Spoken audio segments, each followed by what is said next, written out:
points tayo, times 3 ang value ng bawat tamang sagot. Kamay sa mesa. Top 4 answers are on the board. Sa kantong malapit sa inyo, magkano isang baso ng sagot gulaman? Go! Go, Basti. 5. 5. Mura yun, ha?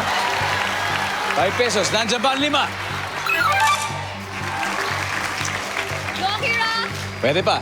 Sa kantong malapit sa inyo, magkano isang baso ng sagot gulaman, Akira? 10 piso. Yes! 10 piso. Nandiyan ba ang 10 piso? Top answer.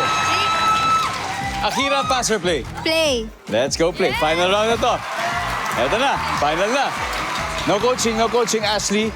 Sa kantong malapit sa inyo, magkano isang basong sagot gulaman?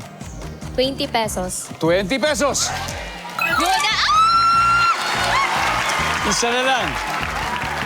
Ashley, baka gusto mo munang anyayahan sila manood ng Pipito Manaloto bago tayo mag-last question?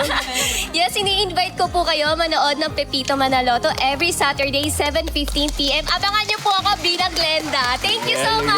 much! Leslie, sa kantong malapit sa inyo, magkano ang isang basong sagot gulaman? 15 pesos. Good answer! Good answer! Good answer! Good answer! Good answer! Gano'ng kalaki yung 15 pesos? Medium.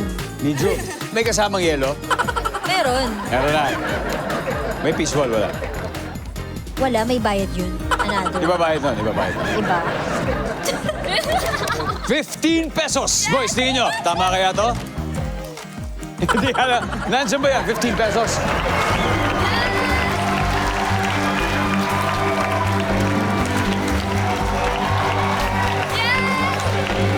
Good answer!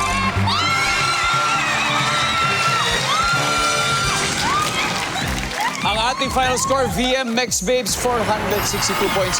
King of the World Philippines, 96 points. Maraming salamat sa inyo, guys.